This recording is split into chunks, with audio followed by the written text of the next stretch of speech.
Welcome back to One Sober to Another.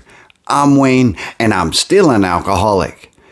Today, I am actually going to read the daily reflections because I feel that it is super important for any alcoholic or addict out there who is trying to run their own life and trying to do everything on their own and thinking they can cure their alcoholism or addiction with nobody's help because they are awesome and their pride is going to run it for them. Today's daily reflection for 3 March 2021, Overcoming Self-Will. Stay tuned. All right, ladies and gentlemen, put your reading ears on because it's time to get it. Overcoming self-will. So our troubles, we think, are basically of our own making. They arise out of ourselves, and the alcoholic is an extreme example of self-will run riot. Though he usually doesn't think so, above everything, we alcoholics must be rid of selfishness. We must, or it kills us. Alcoholics Anonymous, page 62. For so many years, my life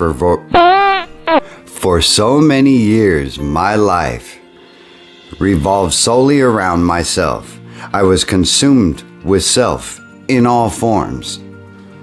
Self-centeredness, self-pity, self-seeking, all of which stemmed from pride.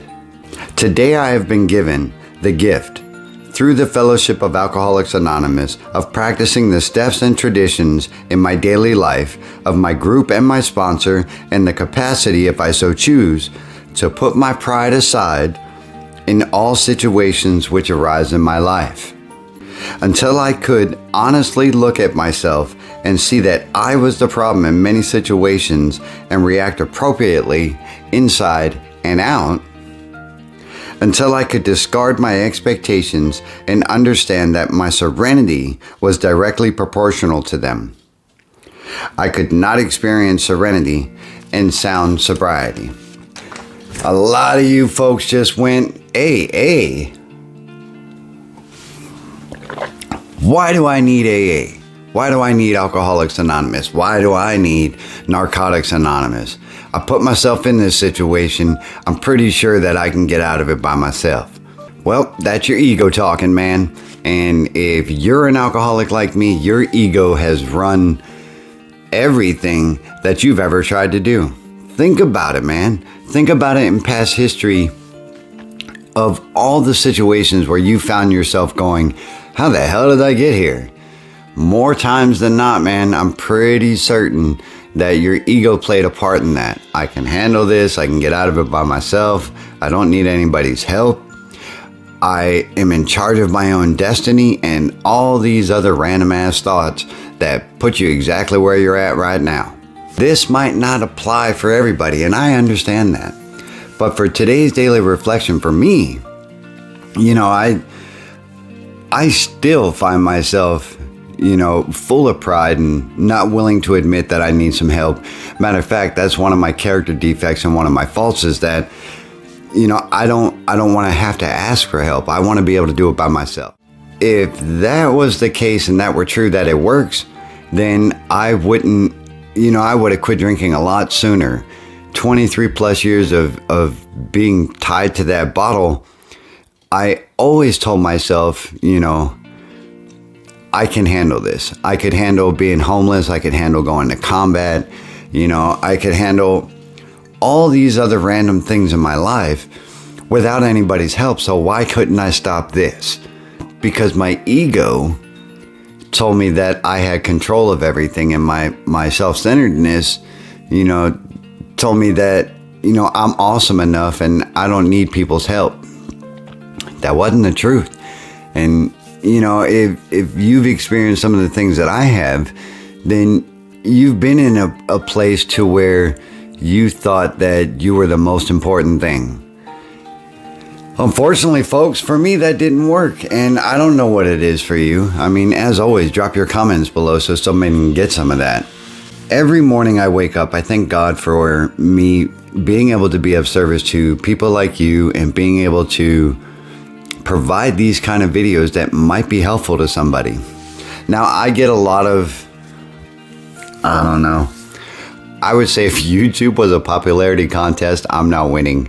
And if my pride was still a factor, I would have quit a long time ago. And it's not because I think that I'm not good at it. It's because,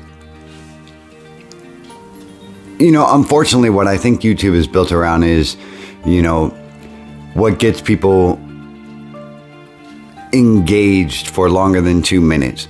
Well, I'm going to tell you straight up that nobody wants to hear about sobriety for more than 3 minutes at a time, and nobody wants to sit there and say, maybe I do have an issue. Maybe I am egotistical. Perhaps I'm narcissistic. Am I the reason that I have these problems? All these kinds of questions that people don't want the answer to, because then they would have to admit that perhaps there is an issue and perhaps they do need some help. And, for me, it took a long time to actually say that my self-will was what was getting me into trouble in the first place. I mean, I flipped a couple cars. I've been dangerously close to going to jail many, many times. I have, gotten pulled over while I was drunk. Luckily, I got through it. I don't know how, but I did. And all these things that if I was so awesome and my will was always guiding me towards what I wanted it to, nobody woke up and said, you know what, today I'm going to get a DUI. You know what, today is the day that I'm going to kill somebody with my car. Nobody wakes up thinking those things. And when somebody's behind bars, I'm pretty sure they didn't say, man, this was a good day. I don't know. Tell me what you think in the comments about these daily reflections. Tell me what you think about this channel and if it's helping you. And also, guys or gals, life's a garden. Dig it. Y'all have a good day. Bye-bye.